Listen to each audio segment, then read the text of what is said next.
show aéreo. Es un gusto estar acá, siempre es un gusto, y yo le agradecí al Señor por esta iglesia realmente.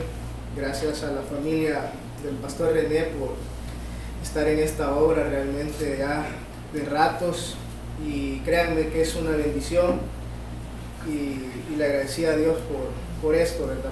Por todo este esfuerzo que de alguna forma se hace. Yo sé que ellos lo hacen en amor al Señor y todo, pero requiere un esfuerzo, ¿verdad? Y ellos como familia no dudo que se han entregado a cada uno de ustedes, ¿verdad? Así que le agradecí al Señor por eso, ¿verdad? Porque uno a veces no valora o no ve esas cosas, ¿verdad? Pero sinceramente esta mañana sí había mucha gratitud en mi corazón por esta iglesia, ¿verdad?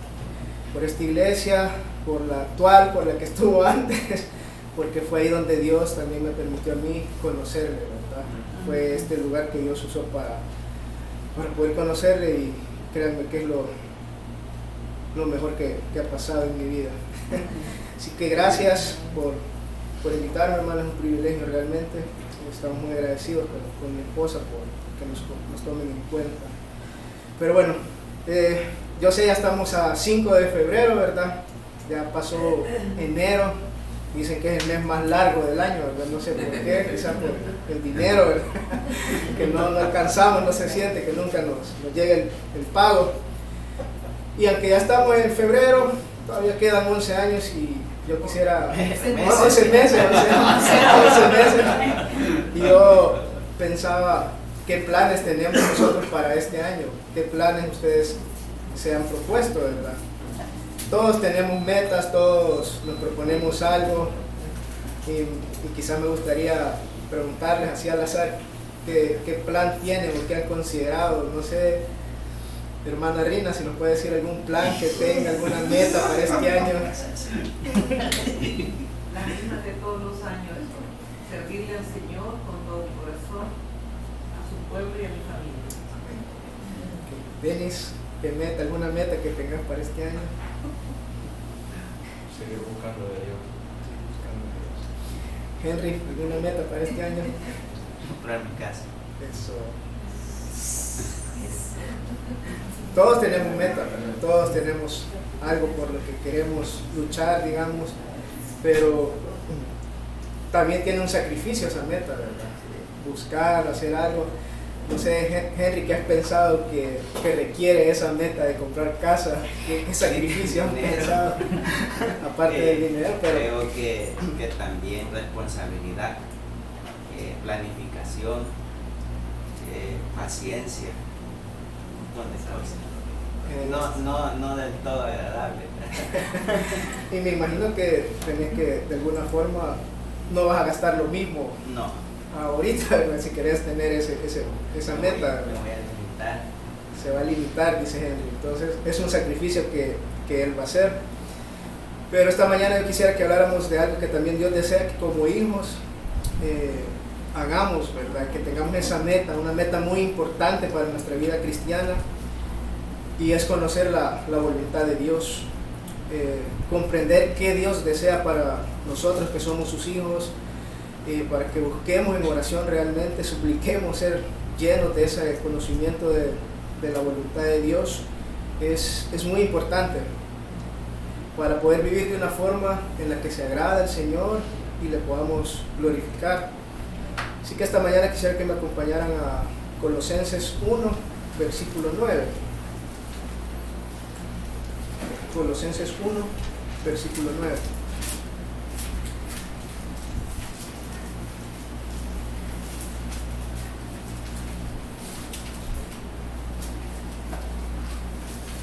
¿Alguien me lo podría leer? Si no es mucho molesto. Por lo cual también nosotros, desde el día que lo oímos, no cesamos de orar por vosotros y de pedir que seáis llenos del conocimiento de su voluntad en toda sabiduría e inteligencia espiritual. A mí me gusta leer, estoy leyendo actualmente la versión, la Biblia de las Américas, y quisiera complementarlo con lo que leyó el brother en esa versión. Dice en esta versión: por esta razón, también nosotros, desde el día que lo supimos, no hemos cesado de orar por vosotros y de rogar que seáis llenos del conocimiento de su voluntad en toda sabiduría y comprensión espiritual. No es que sea una versión mejor que la otra, sino que se complementan a veces con las palabras, ¿verdad? Se da más claridad. Y esta mañana me gustaría hablarles sobre lo que para los hijos de Dios es suplicando, ¿verdad?, por conocer la voluntad de Dios. Y me gustaría ver que los hijos de Dios somos llamados a buscar su voluntad, y que los hijos de Dios debemos rogar por conocer su voluntad, y que los hijos de Dios somos llenos de conocimiento y sabiduría al conocer la voluntad de Dios. Entonces, repitiendo el versículo de esta mañana, por esta razón también nosotros desde el día que lo supimos no hemos cesado de orar por vosotros y de rogar que seáis llenos del conocimiento de su voluntad en toda sabiduría y comprensión espiritual. Me gustaría rápidamente quizás darles un contexto de lo que se está leyendo acá. Esta es una carta, ¿verdad?, de Colosenses, de Pablo hacia la ciudad de Colosas, hacia los cristianos que estaban en una ciudad llamada Colosas, que estaba en una provincia romana en Asia, una región llamada Frigia.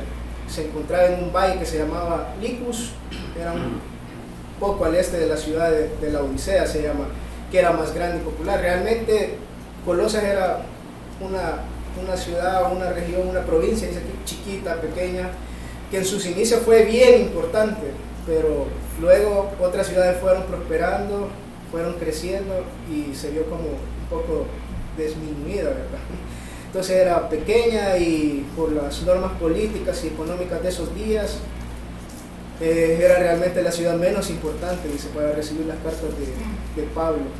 De hecho, Pablo nunca había visitado esta iglesia, dicen los estudiosos, pero aún así se preocupaba por ellos profundamente, escuchaba sus palabras. Bueno, en el versículo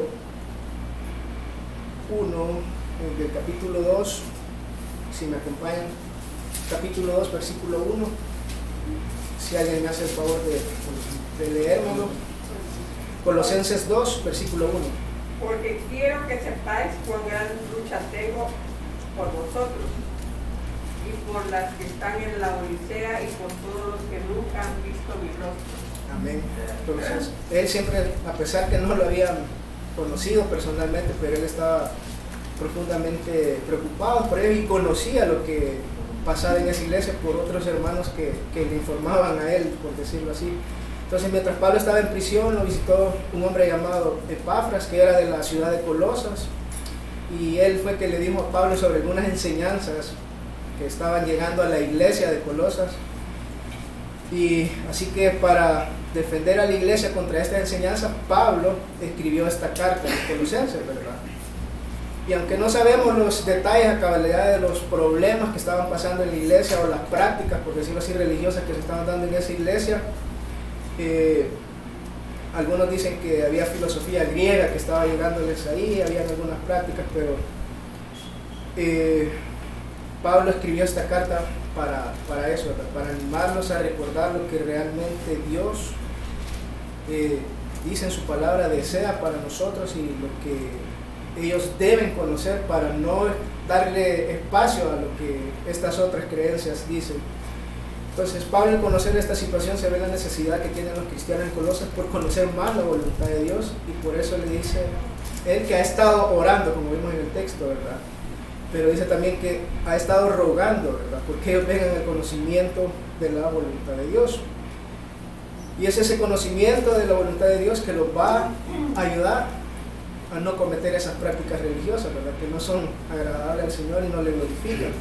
Ese es como el contexto, la idea, ¿verdad?, así como queriendo resumir.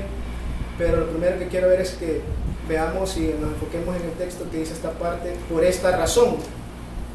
¿A qué se refiere Pablo al decir por esta razón? Y es que los hijos de Dios somos llamados a buscar su voluntad. Él se está refiriendo a personas que han nacido de nuevo. En todo el contexto anterior, desde los versículos 1 en adelante, él empieza a hablar o a describir a estos hermanos en Colosas, que ustedes han conocido el Evangelio. Entonces, el nuevo nacimiento nos lleva a buscar su voluntad. Entonces, Pablo se está refiriendo a cristianos, ¿verdad?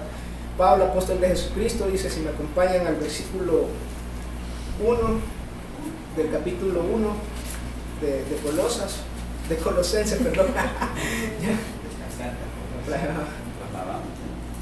Dice Pablo, apóstol de Jesucristo, dice, por la voluntad de Dios, y el hermano Timoteo, a los santos y fieles hermanos en Cristo que están en Colosas. Gracias a vosotros y paz de parte de Dios nuestro Padre. Damos gracias a Dios el Padre de nuestro Señor Jesucristo, dice, orando siempre por vosotros, al oír de vuestra fe en Cristo Jesús, dice, y del amor que tenéis por todos los santos, a causa de la esperanza reservada para vosotros en los cielos, de la cual oísteis antes en la palabra de verdad, el Evangelio, que ha llegado hasta vosotros. Así como todo el mundo está dando fruto constantemente y creciendo, así lo están haciendo también en vosotros. Desde el día que oísteis y comprendisteis la gracia de Dios en verdad. Entonces Pablo lo que les está escribiendo a cristianos, ¿verdad? Aquí podemos ver palabras como a los santos, fieles, hermanos en Cristo, vuestra fe en Cristo Jesús, amor que tenéis por los santos, desde el día que visteis y comprendisteis la gracia de Dios en verdad. Entonces es importante, considero yo, ver que Pablo se está refiriendo a personas que son cristianas, porque no son palabras, todas estas palabras que hemos leído a los santos fieles y hermanos no son por educación, no son solo palabras que él quiere decir por hacerlo sentir bien o un saludo bonito como en las empresas que a veces tienen unas cartas ya hechas que dice respetable señor Juan Pérez o señora Vicentina López, recibe un cordial saludo y de ahí solo le cambian el nombre y siguen los demás igual, ¿verdad? Pablo realmente miraba la obra de Cristo en estos hermanos en Colosas, y esas palabras que decía era porque él le habían contado, le habían informado sobre la obra de Jesús en estos hermanos. Entonces Pablo estaba afirmándoles algo, le estaba diciendo que son sus hijos.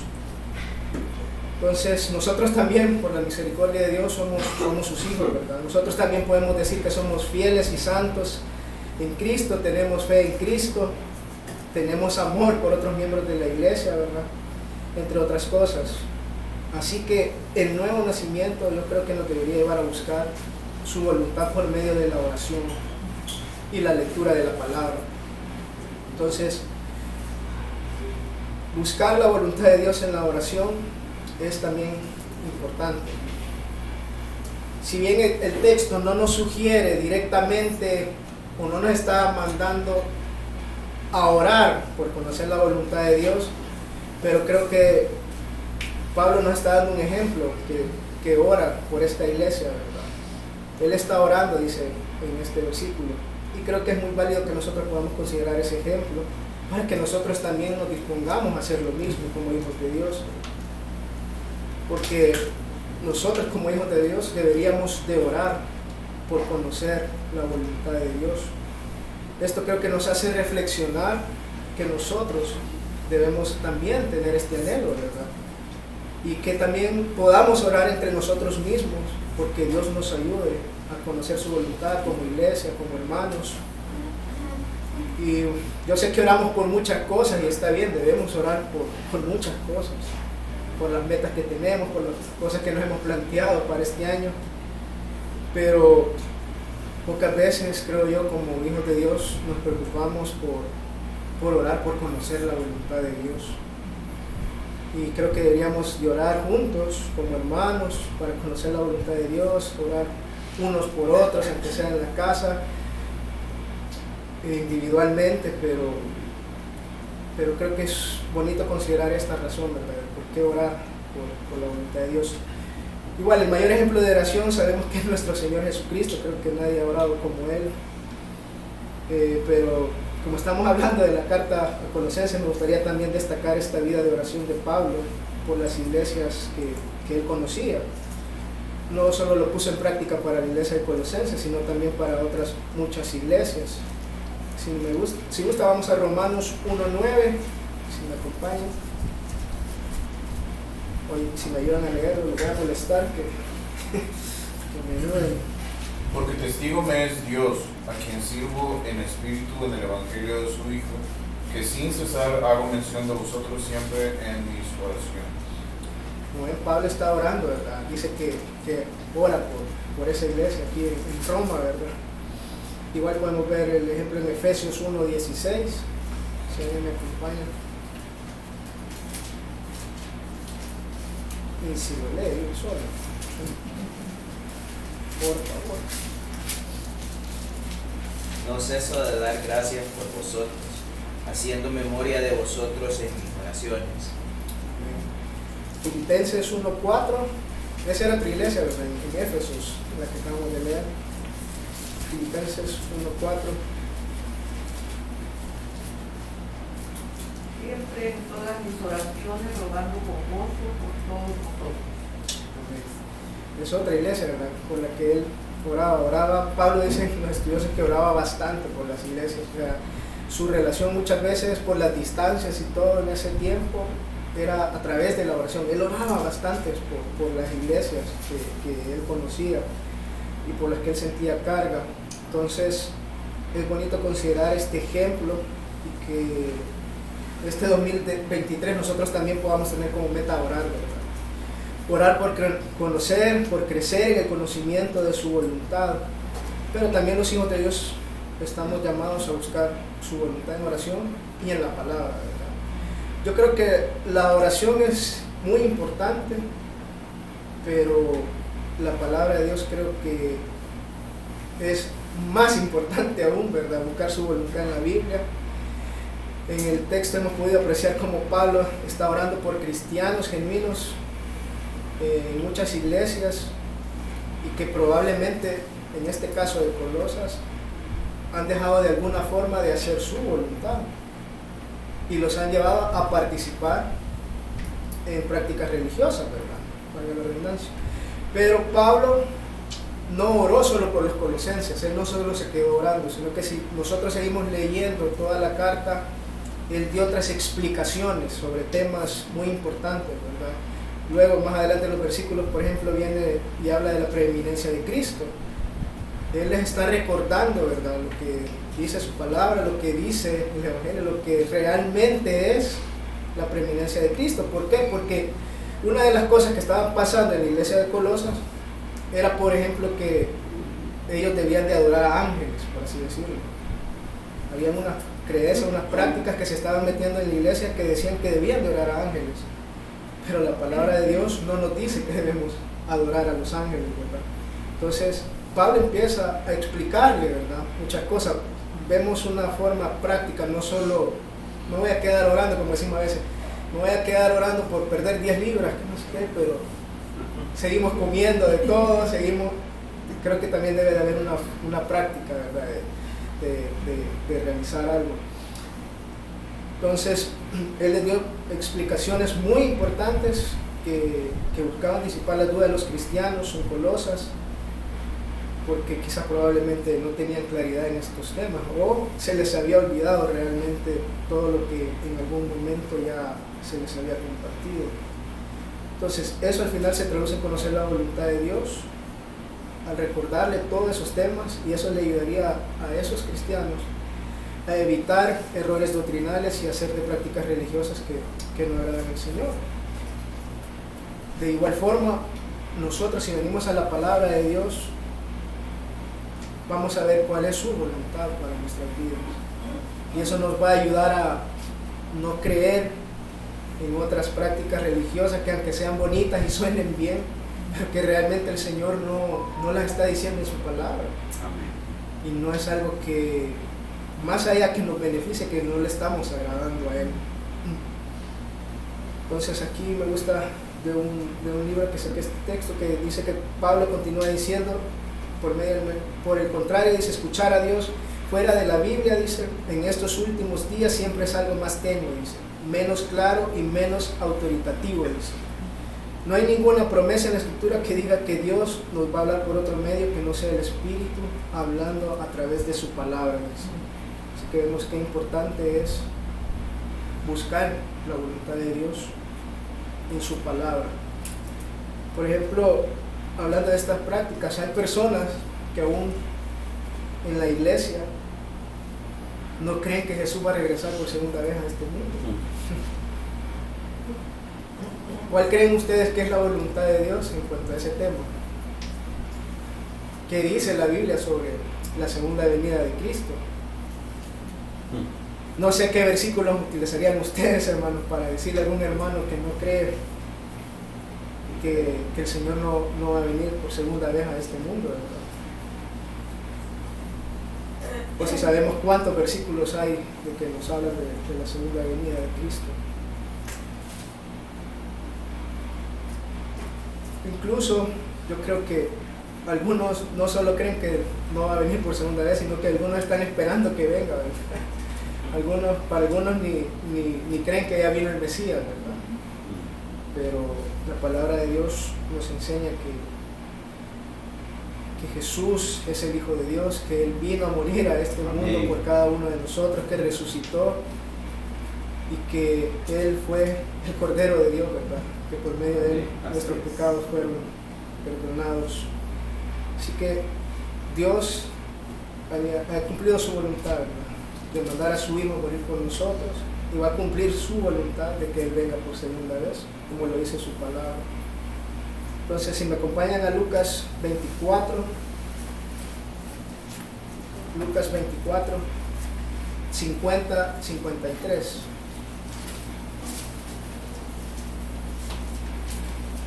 Si alguien lo lee, por favor. Lucas 24, 50, 53. Y lo sacó fuera hasta Betania, y alzando sus manos los bendijo. Y aconteció que, bendiciéndolos, se apartó de ellos y fue llevado arriba al cielo. Ellos, después de haberle adorado, volvieron a Jerusalén con gran gozo, y estaban siempre en el templo, alabando y bendiciendo a Dios. Amén. Amén. Entonces, aquí dice que aconteció que mientras lo bendecían, se separó de ellos y fue llevado arriba al cielo, ¿verdad? Jesús. Y miren en Hechos 1:16, 1:6, perdón, ahí cerca, Hechos 1:6 al 11.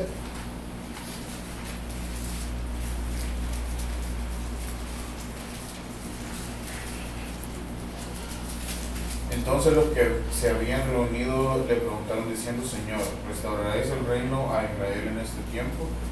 Y les dijo: no os toca a vosotros saber los tiempos o las sazones que el Padre puso en su sola potestad. Pero recibiréis poder cuando haya venido sobre vosotros el Espíritu Santo, y me seréis testigos en Jerusalén, en toda Judea, en Samaria y hasta lo último de la tierra. Y habiendo dicho estas cosas, viéndolo ellos, fue alzado, y le recibió una nube que le ocultó de sus ojos. Y estando ellos con los ojos puestos en el cielo, entre tanto que él se iba, he aquí se pusieron junto a ellos dos varones con vestiduras blancas, los cuales también les dijeron: varones Galileos, ¿por qué estáis mirando al cielo? Este mismo Jesús que ha sido tomado de vosotros al cielo, así vendrá como le habéis visto ir al cielo. Amén. Entonces, ahí tenemos nada más unos versículos, ¿verdad?, que nos hablan de que el Hijo de Dios ya vino a este mundo por primera vez y va a regresar, ¿verdad?, de esa misma forma. Amén. Amén. Gracias. Entonces, podría parecer exagerado lo que yo les dije, que en las iglesias a veces no creen en esa venida de Cristo, en la segunda venida. Y sí, quizás puede ser algo exagerado, pero créanme que a veces pasa. Y no solo con ese tema, sino que así con muchos, ¿verdad? Porque nuestra naturaleza pecaminosa, a veces nosotros que nos consideramos hijos de Dios, aún siendo sus hijos, nos rebelamos, ¿verdad?, contra la misma enseñanza que dice la Biblia. No nos gusta aceptar algunos temas o lo que la palabra de Dios nos dice, o creemos que hay algo más, ¿verdad?, que no solo lo que dice la Biblia, o algo con lo que nosotros podamos complementar esa verdad que nos está diciendo su palabra. Pero tenemos que tener claro que necesitamos la Biblia realmente para conocer el Evangelio, para mantener nuestra vida espiritual y para conocer la voluntad de Dios.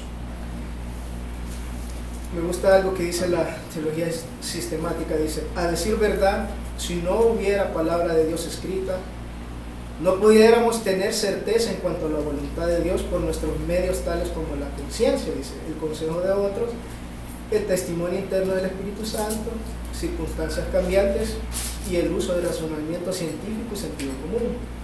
Todo esto puede darnos una aproximación a la voluntad de Dios, dice, de manera más o menos confiables. Pero de estos medios por sí solos no se puede lograr ninguna certeza en cuanto a la voluntad de Dios. por lo menos en un mundo caído en donde el pecado distorsiona nuestra percepción del bien y del mal, dice. Entonces, si usted quiere conocer la voluntad de Dios, está bien que oremos, pero también tiene que venir a la palabra, ¿verdad? Tiene que buscar en la palabra de Dios cuál es su voluntad. Entonces, que este año podamos ser constantes en nuestra oración para que nos llene de ese conocimiento de su voluntad. De igual forma que Dios este año nos permita leer más su palabra, ¿verdad? Para saber cuál es su voluntad para mi vida, para hacer lo que le agrada y lo más importante, para que Él sea glorificado, ¿verdad? Entonces, los hijos de Dios también, como vemos en el texto que vimos de Colosenses, que Pablo oraba por esa iglesia, pero hay otra palabra que dice, y ruego, dice. Pablo oraba en general por la iglesia, pero al conocer lo que estaba pasando, él dice, pero hoy estoy rogando, dice. Estoy rogando porque conozcan la voluntad de Dios. Entonces, los hijos de Dios debemos de rogar por conocer su voluntad. Rogar es buscar, suplicar, pedir y solicitarle al Señor, ¿verdad? Entonces, pero antes de hablar sobre rogar por conocer la voluntad, me gustaría que habláramos un poco sobre lo que es la voluntad de Dios. Porque creo que si hay algo que no sé yo que me va a servir tanto en mi vida o que va a ser de bendición para mi vida, quizás no voy a rogar ni voy a orar tanto por eso, ¿verdad? Porque no lo considero así. Pero si logramos entender un poco qué es la voluntad de Dios, vamos a ver que sí necesitamos rogar por conocer esa voluntad de Dios. Entonces, no es fácil, ¿verdad?, entender a cabalidad la voluntad de Dios. Tenemos algunas ideas preconcebidas y pensamientos que de alguna forma relacionamos con la voluntad de Dios y creemos que así es como trabaja la voluntad de Dios. Pero esas ideas y conceptos que tenemos en nuestra mente a veces nos llevan a confundirnos o creer que es un tema demasiado complejo, que incluso llegamos a pensar que Dios juega con nosotros a las adivinanzas, o que Dios es malo porque le gusta tenernos en incertidumbre. No sé si ustedes han llegado a pensar eso en algunas situaciones, que no entiendo por qué esto, por qué lo otro y por qué Dios hace esto así. Pero esta mañana que Dios me ayude tal vez a explicarles un poco, que puedan tener una mejor idea sobre lo que es la voluntad de Dios. Pero me gustaría hablar un poco antes qué es la voluntad humana, ¿verdad? La voluntad humana es querer. Dice, es determinación en conseguir algo, según Wikipedia, ¿verdad? La palabra voluntad consiste, dice, en la capacidad de los seres humanos que les mueve a hacer cosas de manera intencionada. Es la facultad que permite al ser humano gobernar sus actos, decidir con libertad y optar por un tipo de comportamiento determinado. La voluntad es el poder de elección con la ayuda de la conciencia. El actuar humano está orientado por todo aquello que aparece como la mejor opción, desde las actividades recreativas hasta el empeño por mejorar el trabajo, sacar adelante la familia o ser productivos y eficientes. Entonces, Henry dijo que quería comprar una casa, que está ahorrando, y como miramos, él va a hacer sacrificios, ¿verdad? Hay unas metas que él se ha propuesto. Entonces, eso es lo que quiere hacer, ¿verdad? Es la voluntad de Henry. Él quiere comprar una casa, él quiere hacer eso. Y lo más fácil quizás para Henry sería andar gastando el dinero, andar divirtiéndose y todo, pero si él quiere comprar la casa, como dijo, tiene que hacer ajustes, tiene que amarrarse un poco, ¿verdad? Más hoy en día que las casas están sumamente caras, ¿verdad? O sea, sumamente caras. Pero en resumen, la voluntad humana es la capacidad que tengo para hacer las cosas a mi manera, a mi gusto, como yo quiero, cuando yo diga, el día y la hora que se me dé la gana. Pero como persona no suena atractivo, ¿verdad? A veces actuar así sin restricciones o hacer lo que a nosotros nos gusta, ¿verdad? Pero este concepto sobre la voluntad humana no es cerrado, es así, ¿verdad? Como personas libres tratamos de hacer lo que consideramos mejor, pero ¿creen que funciona así la voluntad humana para los que somos hijos de Dios? ¿Creen que la voluntad de Dios estamos llamados a hacerla o no, o vamos a hacer solo nuestra voluntad? ¿Qué voluntad estamos llamados a hacer como hijos de Dios? ¿La nuestra o la de Dios? Las personas sin Cristo siempre van a buscar hacer su voluntad, ¿verdad? Su propia voluntad como persona. No les interesa en absoluto lo que Dios dice sobre algo, ni les interesa saber qué opinión tiene, digamos, Dios sobre X tema. No comparten incluso lo que dice en la Biblia, lo ignoran por completo, pero en ocasiones los hijos de Dios también somos similares. A veces queremos que Dios haga como nosotros quisiéramos y no confiamos como Él dice que hagamos las cosas. Y es que ese concepto de hacer las cosas a nuestra manera a veces está muy arraigado y nos cuesta hacer la voluntad de Dios, ¿verdad?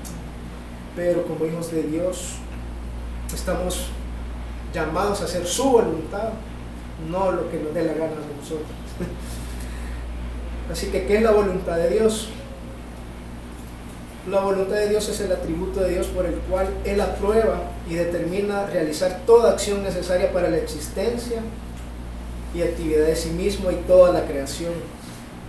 Esta definición indica que la voluntad de Dios tiene que ver con decidir y aprobar las cosas que Dios es y hace. Tiene que ver con las decisiones de Dios de qué hacer y qué no hacer. Para entender la voluntad de Dios podríamos dividirla en la voluntad secreta y la voluntad revelada. La voluntad secreta de Dios, por ejemplo, no sé si a ustedes les ha pasado que tenemos el deseo de comprar un carro porque ya no queremos andar en bus, porque puede ser más fácil, puede ser otro tipo de idea, ¿verdad? Pero no se la queremos decir a nadie. Digamos, quizás Henry no se lo había dicho a nadie, no lo sé, o solo a su familiar o amigos, no sé. Pero a veces tenemos ideas o planes en nuestra mente que no le decimos a nadie, porque decimos, lo quiero lograr primero para después ya decirlo, lo hice, ¿verdad? Entonces, algo así, digamos, podríamos ver la voluntad de Dios, que Él sabe lo que está haciendo, lo que va a hacer, y no se lo dice a nadie. No tiene tampoco, creo, por qué decirlo a nadie, pero la voluntad secreta de Dios por lo general incluye sus decretos ocultos, por los que Él gobierna el universo y determina todo lo que sucederá. Y ordinariamente no nos revela esos decretos, así que por eso se llama una voluntad secreta, ¿verdad? Porque digamos lo que Dios ha decretado a veces cuando los acontecimientos ya han pasado. Por ejemplo, Dios, desde quizás antes de la fundación del mundo, ya había su voluntad decretado que Jesús viniera a morir por nosotros. Nadie lo sabía. Hasta que ya conocimos y vimos la vida de Jesús y todo lo que eso significa, logramos entender, ¿verdad?, lo que Dios ya había planeado, lo que había hecho. Y de por sí, todo eso implica un gran plan realmente para el Señor: mandar a su Hijo, que le iban a crucificar, que le iba a traicionar. Pero todo eso solo Él lo sabía en su momento, ¿verdad? Entonces, pero Dios sabe, ¿verdad?, cuál iba a ser incluso el tiempo más adecuado en enviar a su Hijo para venir a morir en este mundo, ¿verdad?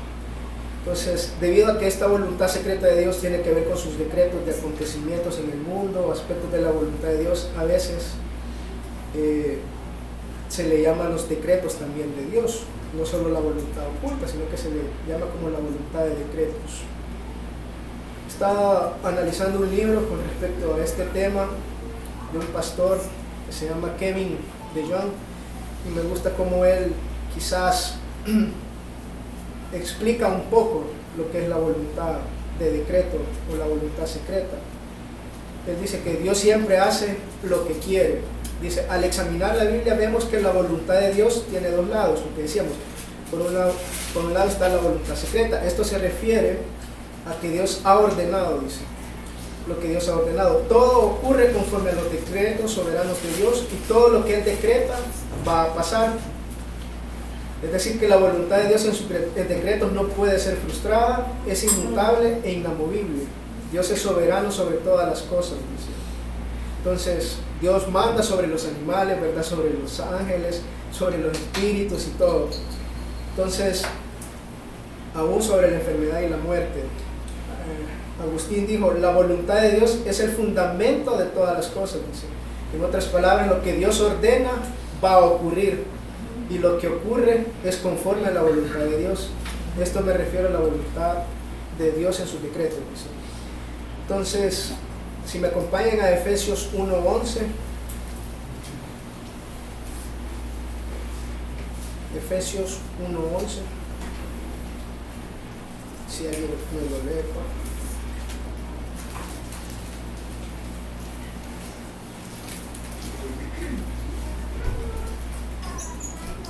En él asimismo tuvimos herencia, habiendo sido predestinados conforme al propósito del que hace todas las cosas según el designio de su voluntad. Amén. Entonces Dios obra todas las cosas, ¿verdad? Las grandes, las pequeñas y todo lo que está en medio, ¿verdad? Conforme a su propósito soberano, dice el texto, su designio, ¿verdad? De su voluntad. Entonces si vamos a Mateo 10, 29, 30.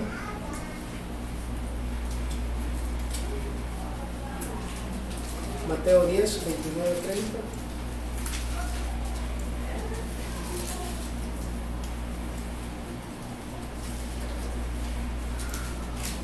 Si me hacen el favor.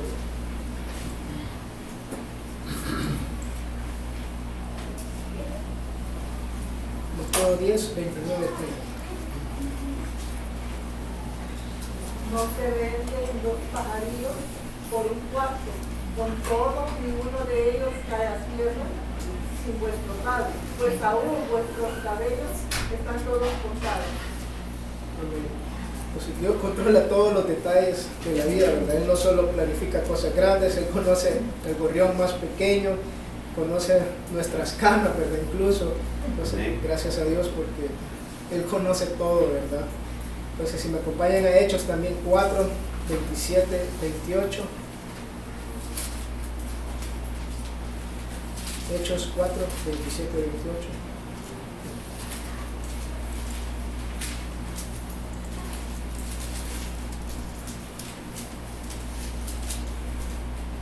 Si me lo lee, por favor. Porque en verdad en esta ciudad se unieron tanto Herodes como Poncio Pilato, juntamente con los gentiles y los pueblos de Israel contra tu santo siervo Jesús, a quien tú ungiste para hacer cuanto tu mano y tu propósito habían predestinado que sucediera. Amén. Esta versión dice, en efecto, en esta ciudad se reunieron Herodes y Poncio Pilato con los gentiles y con el pueblo de Israel, dice, contra tu santo siervo Jesús, a quien ungiste para hacer lo que de antemano tu poder y tu voluntad habían determinado para que sucediera. Entonces, es ahí donde vemos quizás la voluntad de Dios, ¿verdad?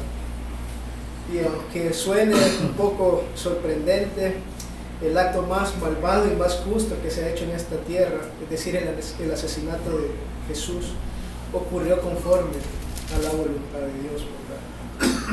Entonces, si vamos a Deuteronomio 29, 29,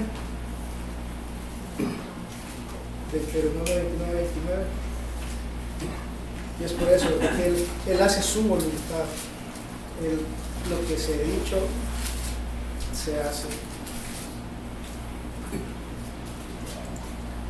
Las cosas secretas pertenecen a Jehová nuestro Dios, mas las reveladas son para nosotros y para nuestros hijos para siempre, para que cumplamos todas las palabras de esta ley. Ahí nos dice que lo secreto le pertenece a nuestro Dios, ¿verdad? Y lo revelado nos pertenece a nosotros. Dios es soberano, es el dueño de todo lo que existe, ¿verdad? Él sabe por qué y cómo hace las cosas y no debe darle cuentas a nadie, ¿verdad? De lo que va a hacer. Y aunque lo hiciera, aunque Dios lo hiciera, yo creo que nos serviría de poco qué va a hacer Dios mañana con toda la humanidad. Yo creo que no lograríamos en nuestra mente finita comprender tantas cosas que Dios vaya a hacer el día de mañana, que te diga mañana voy a hacer esto, con esto y esto va a pasar y esto. O sea, creo que no notaría primero el cerebro, ¿verdad? Para asimilar lo que Él haría en un solo día, digamos. No creo que tengamos esa capacidad, ¿verdad? Pero Dios en su voluntad Él decide hacer las cosas, ¿verdad? Y Él es soberano y lo que Él dice se hace. Entonces esa es una parte de su voluntad, ¿verdad? Que es la decretada o la secreta. Pero hablábamos de una voluntad revelada. Pero lo revelado, dice el texto que leímos el último, nos pertenece a nosotros, ahí en Deuteronomio. Y a nuestros hijos, dice, imagínense, gracias a Dios que incluye a nuestros hijos, ¿verdad? Amén. Para siempre, dice, Amén. para que obedezcamos todas las palabras de esta ley. Como la misma palabra lo dice, ¿verdad? Lo revelado es lo que conocemos, es lo que Dios a través de su palabra nos indica. Son las instrucciones que Dios nos ha dado. Sus decretos, lo que mirábamos, su voluntad anterior, su voluntad secreta, nos dice cómo son las cosas. Pero su voluntad revelada nos indica cómo deberían de ser las cosas. Entonces, si vamos a 1 de Juan, capítulo 2, versículo 15 al 17. 1 de Juan, capítulo 2, versículo 15 al 17. Se lo voy a leer yo. 1 de Juan, capítulo 2, 15 al 17. Dice: no amen al mundo ni nada de lo que hay en él. Si alguien ama al mundo, no tiene el amor del Padre. Porque nada de lo que hay en el mundo, los malos deseos del cuerpo, la codicia de los ojos y la arrogancia de la vida, proviene del Padre, sino del mundo. El mundo se acaba con sus malos deseos, pero el que hace la voluntad de Dios permanece para siempre, dice. En este pasaje vemos que la voluntad de Dios no se refiere a la manera en que Dios orquesta las cosas, sino como a Dios nos ordena vivir. Para el apóstol Juan, caminar en la voluntad de Dios es lo contrario a lo mundano, ¿verdad? Hacer la voluntad de Dios significa decir no a los deseos del cuerpo, a la codicia, a los ojos y a la arrogancia, ¿verdad? Hacer la voluntad de Dios expresada significa hacer lo que a Él le agrada. Si me acompañan a Mateo 7:21.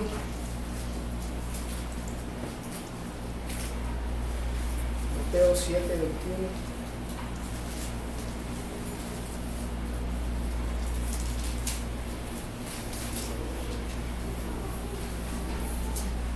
Si alguien me hace el favor de leerlo.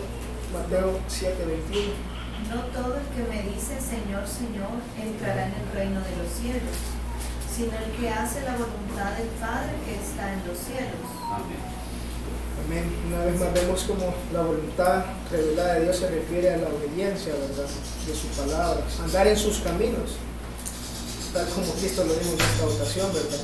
Porque muchas personas pueden decir Señor, Señor, pueden ir a una iglesia, pueden actuar como un cristiano, pueden hacer algunas prácticas, pero si no hacen la voluntad de Dios, aquí dice, ¿verdad?, que no entrarán en el reino de los cielos, porque hacer la voluntad de Dios para los hijos de Dios es una muestra, ¿verdad?, de eso mismo, de que son hijos de Dios. Entonces sus decretos y la voluntad de Dios en sus deseos nos ayudan, ¿verdad?, a conocer su voluntad, su voluntad revelada, ¿verdad? Pero a veces es lamentable que ignoramos esta voluntad revelada. Yo no digo que nos llame la atención a veces y preguntemos cosas sobre qué dice Dios de esto. Sí, está bien. Yo no digo que debemos ser como zombies, ¿verdad?, que nos dicen algo y quedarnos así, no. Pero yo he estado pensando con este tema que queremos conocer muchas cosas, o se nos vienen muchas preguntas con respecto a Dios o su palabra, o lo que Él quiere, o muchos temas, y no nos hemos enfocado en lo que ya Él nos ha revelado, ¿verdad? O sea, lo que ya Él nos dijo, cómo quiere algunas cosas o cómo Él desea, no nos enfocamos en eso, queremos saber otras cosas. Pero que Dios nos ayude, hermanos, a poner atención en su voluntad revelada, en lo que Él ya nos dijo y que realmente Él quiere que nos enfoquemos en eso, ¿verdad? Entonces, ven por qué es importante rogar por la voluntad de Dios. Porque la voluntad de Dios nos va a hacer conocer cuáles son sus deseos, qué es lo que Dios quiere para mi vida, cómo Dios quiere que sea yo como padre, cómo Dios quiere que yo sea como hijo. Todo eso está en la palabra de Dios, en su voluntad revelada. Entonces, si vemos en el texto de Colosenses 1:9, Por esta razón también nosotros, dice, desde el día que lo supimos, no hemos cesado de orar por vosotros y de rogar que seáis llenos del conocimiento de su voluntad en toda sabiduría y comprensión espiritual. Como vimos, Pablo oraba por esos hermanos en Colosas, por la obra de Cristo en la vida de ellos. Pero aquí, como les repito, rogaba, suplicaba, imploraba porque estos cristianos conocieran la voluntad de Dios, porque esa voluntad revelada de Dios les ayudaría a entender quién es Dios y qué quiere Dios. El saber la voluntad de Dios lo iba a llevar a entender que sus prácticas religiosas estaban mal, que no le estaban agradando a Dios y que realmente no iban a abonar nada para sus vidas.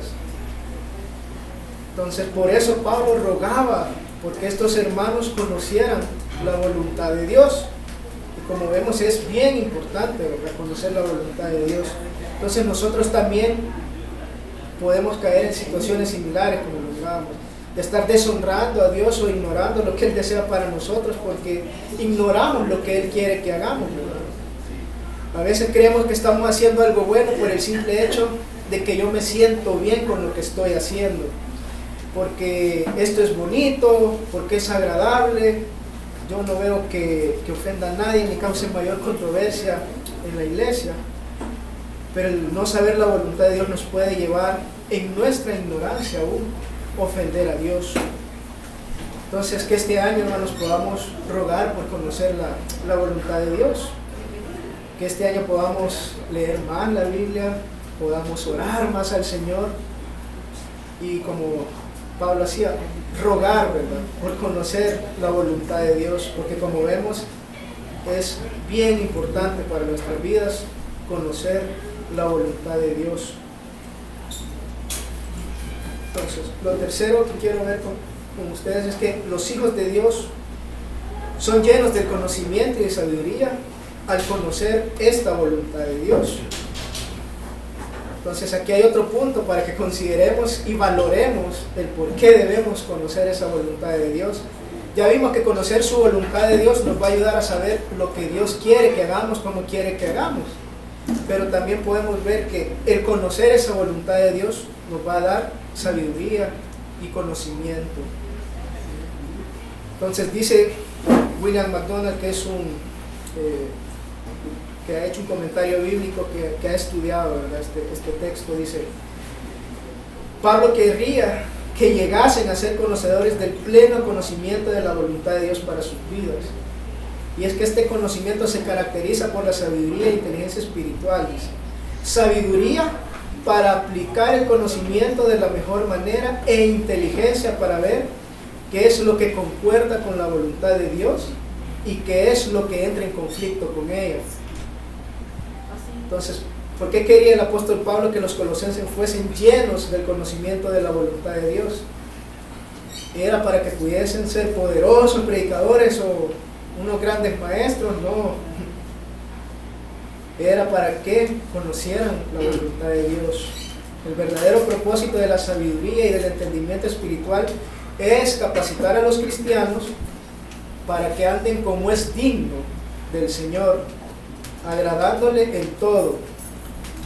Dios nos revela su voluntad no para satisfacer nuestra curiosidad o conocimiento abstracto, ¿verdad?, o teórico.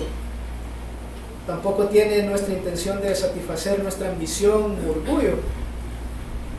Lo que el Señor quiere, nos enseña su voluntad para nuestra vida, es para poder agradarle, ¿verdad?, en todo lo que hacemos. Amén. En esa misma idea, otro comentarista de apellido Hendrickson dice que Pablo ora para que los destinatarios, o sea, los Colosas, sean llenos del conocimiento rico, profundo y experimentado de la voluntad de Dios. Es como si Pablo estuviese diciendo que el conocimiento claro de la voluntad de Dios, que es lo que principalmente están pidiendo, ¿verdad?, es incomparablemente más rico y satisfaciente para cualquier otro conocimiento. Este conocimiento penetrante, que es parte del equipo espiritual del cristiano, consiste en toda sabiduría y entendimiento espiritual. Esa sabiduría es la habilidad de usar los mejores medios para alcanzar la meta más alta a saber, una vida para la gloria de Dios. Y equivale a un entendimiento que es a la vez espiritual y práctico. Tal entendimiento pues no se deja engañar por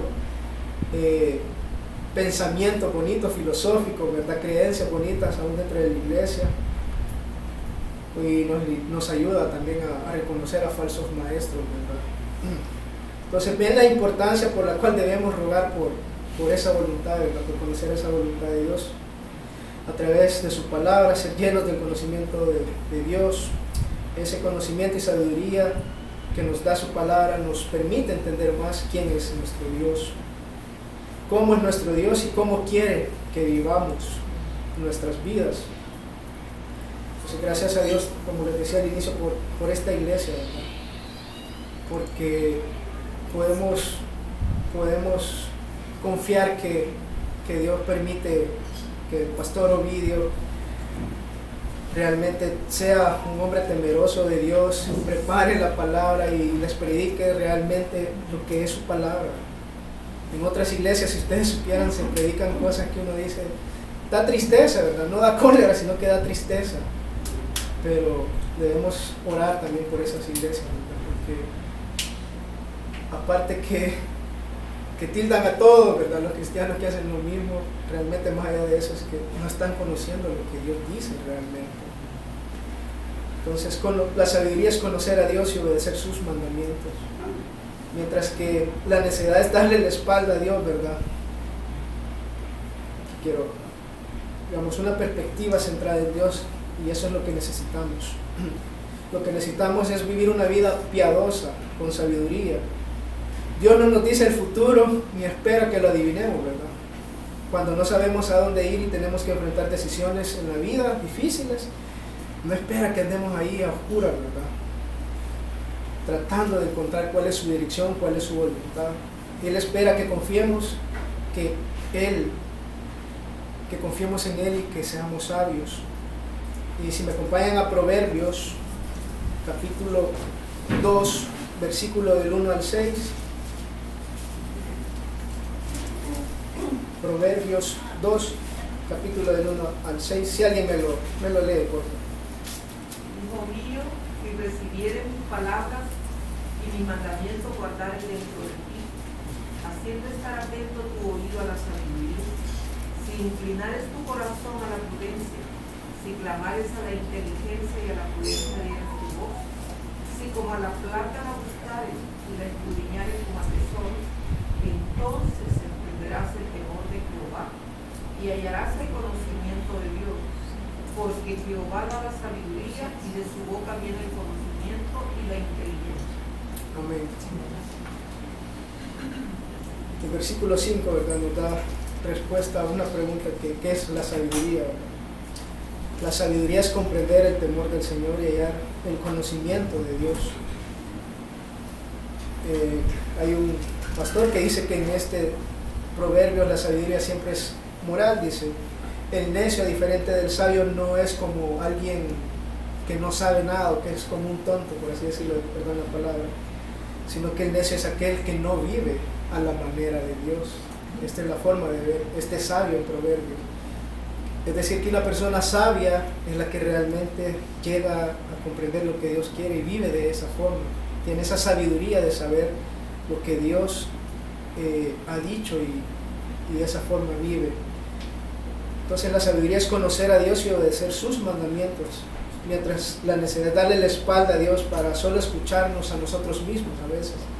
Así que cuando hablamos de sabiduría estamos hablando de algo que va más allá de frases ingeniosas o de buenos consejos. Estamos hablando de una manera de vivir que es centrada en la palabra de Dios, centrada en lo que Dios dice. La sabiduría bíblica implica vivir una vida disciplinada y prudente en el temor del Señor, dice. Entonces, en la Biblia vemos que para el cristiano la sabiduría tiene que ser más preciosa incluso que el oro, ¿verdad?, y la plata. Entonces, yo estaba viendo un día de estos, tratamos de alguna forma de ponerle a nuestro hijo el superlibro, ¿verdad?, que es una serie de niños y todo, y estaban hablando sobre Salomón en esa ocasión. Y estaba en el momento en que está delante de Dios y él le dice, ¿qué quieres? O sea, como que Dios le está diciendo, pedime lo que querrás. y él le pide sabiduría. Y Dios le dice, te voy a dar sabiduría, y no solo eso, te voy a dar mucho más porque has pedido bien. O sea, yo creo que como hijos de Dios también podemos y debemos pedirle al Señor sabiduría, y su palabra dice que si se la pedimos, Él nos la va a dar, y eso es lo bueno. Entonces, es interesante como ver en la Escritura que Dios no nos llama a pedirle que nos revele el futuro en nuestra mente, ¿verdad? Ni su gran plan para nuestra vida, pero sí nos dice claramente que debemos pedir sabiduría y buscar entendimiento. En otras palabras, el Señor nos dice que no pidamos ver los planes que ha preparado para nosotros, sino que pídeme sabiduría, dice. ¿Para qué? Para que aprendas a vivir como yo te ordeno en mi palabra, dice. Entonces obedezcamos sus mandamientos, y no es que busquemos nada más obedecer y conocer los mandamientos, tener sabiduría para, me voy a aprender todos los mandamientos que están acá en la palabra de Dios, porque eso también sería vivir quizás de una forma externa, ¿verdad? Él quiere que los conozcamos íntimamente para que sus pensamientos, sus caminos, sus deseos sean nuestros pensamientos, nuestros deseos y nuestros caminos. Dios quiere que bebamos profundamente las Escrituras y que llenemos nuestra mente, ¿verdad?, y corazones de su palabra, para que podamos amar lo que Él ama y odiar lo que Él odia. Si me acompañan a Romanos 12, versículo 1 y 2, si me hacen el favor de leerlo. Romanos 12. Así que, hermanos, os ruego por las misericordias de Dios que presentéis vuestros cuerpos en sacrificio vivo, santo, agradable a Dios, que es vuestro culto racional. No os conforméis a este siglo, sino transformaos por medio de la renovación de vuestro entendimiento, para que comprobéis cuál sea la buena voluntad de Dios, agradable y perfecta. Amén. Este texto nos invita a que moldeemos nuestra mente, ¿verdad?, lo que nosotros tenemos y todo eso, a través de la palabra. A través de la palabra nuestro entendimiento va a ser transformado, y así vamos a poder saber cuál es la voluntad de Dios, buena, agradable y perfecta, dice. Hermano, que este año 2023 podamos ser intencionales en rogarle a Dios, ¿verdad?, porque nos llene de su voluntad, que podamos venir más a la Biblia y así conocer cuál es su voluntad. Amén. Ya vimos qué tan necesario se vuelve, ¿verdad?, para los hijos de Dios, conocer cuál es la voluntad de nuestro Padre. Necesitamos conocer la voluntad de Dios para tener el conocimiento y sabiduría necesaria para vivir unas vidas que le agraden a Él. La voluntad de Dios nos ayuda a no ser engañados también de personas que consciente o inconscientemente predican de todo, pero menos lo que la palabra dice. Los errores, como vimos en la iglesia de Colosas, también se dieron en muchas otras iglesias y se dan también en nuestro país, lo sabemos. Hay enseñanzas erradas y alejadas de lo que Dios ha dicho en su palabra, pero que podamos rogarle al Señor por conocer su voluntad. Yo sé que no es fácil, yo sé que es difícil, a veces, si somos honestos, no nos gusta orar, no queremos orar, nos cuesta leer la palabra, como ya lo hemos dicho en otras ocasiones, pero Dios quiere ayudarnos a que conozcamos su voluntad. Si me acompañan a Hebreos 13, versículo 20, 21. Hebreos 13, 20, 21.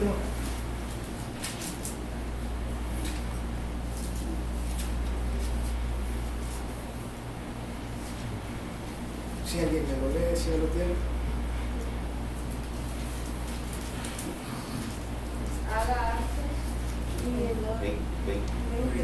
Y el Dios de paz, que resucitó de los muertos a nuestro Señor Jesucristo, el gran pastor de las ovejas, por la sangre del pacto eterno, os haga aptos en toda obra buena para que hagáis su voluntad, haciendo Él en vosotros lo que es agradable delante de Él, por Jesucristo, al cual sea la gloria por los siglos de los siglos.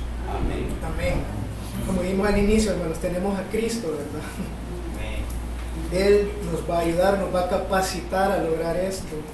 Él nos va a ayudar a tener esos deseos por orar, por leer la palabra.